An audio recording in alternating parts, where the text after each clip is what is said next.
یا ایھا النبی اذا طلقتم النساء فطلقوہن لعدتہن، اے نبی جب آپ لوگ نکاح اپنی عورتوں کو طلاق دیں. اب دیکھیے یا ایھا النبی واحد، طلقتم النساء فوراً جمع کا صیغہ، اس لیے کہ حضور سے تو یہ متعلق ہی نہیں ہے.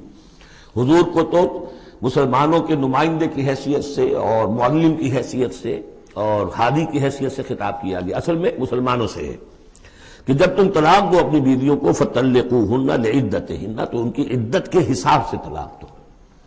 عدت جو ہے وہ ایک تو یہ کہ طہر میں طلاق دی جائے، حیض کی حالت میں نہ ہو، اور پھر یہ ہے کہ اگر دینی ہی ہے تو پھر اس کے بعد بھی جو طلاق دی جائے وہ بھی پھر طہر کی حالت میں دی جائے.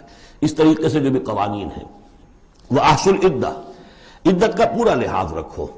وہ عدت اس طریقے سے بھی ہے کہ مطلقہ جو ہے جو عدت اس کی ہوگی اس کے اندر وہ کوئی اور شادی نہیں کر سکتی، البتہ عدت پوری کرنے کے بعد وہ آزاد ہوگی. عدت اس اعتبار سے بھی ہے کہ اگر طلاق رجعی ہے تو وہ اسی عدت کے اندر شوہر واپس اپنی بیوی کو لوٹا سکتا ہے.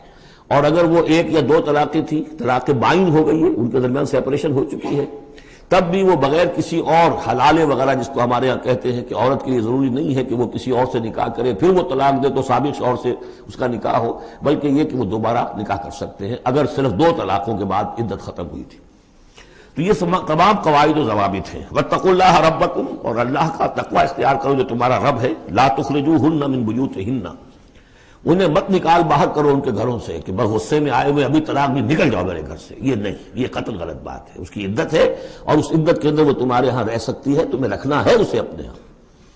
ولا یخرجن، وہ خود بھی نہ نکلے، الا ان یاتین بفاحشۃ مبینہ، البتہ اگر کوئی کھلی بے حیائی کی بات ہوئی ہے، کوئی بدکاری کی ہے عورت نے، وہ معاملہ اور ہو سکتا ہے کہ اس میں کوئی سختی کی جائے، عام حالات میں نہیں.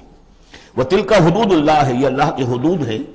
ومن یتعد حدود اللہ، اور جو اللہ کی حدود سے تجاوز کرے گا، فقد ظلم نفسہ، تو اس نے تو اپنے اوپر بڑا ظلم کیا. لا تدری لعل اللہ یحدث بعد ذلک امرا، تمہیں نہیں معلوم کہ شاید اس کے بعد اللہ تعالیٰ کوئی نئی صورت پیدا کر دے. غصے میں آ کے ایک طلاق دی، بیوی ابھی عدت کے اندر گھر ہی میں ہے، ہو سکتا ہے کہ وہ غصہ ختم ہو جائے اسی میں، ایک ہی طلاق دی تھی رجوع کر لیا جائے. اللہ تعالیٰ کیا پتہ ہے، اور کوئی حالات ایسے پیدا ہو جائے، نئی صورت پیدا ہو جائے کہ اس سے آگے بات بگڑے ہی نہ.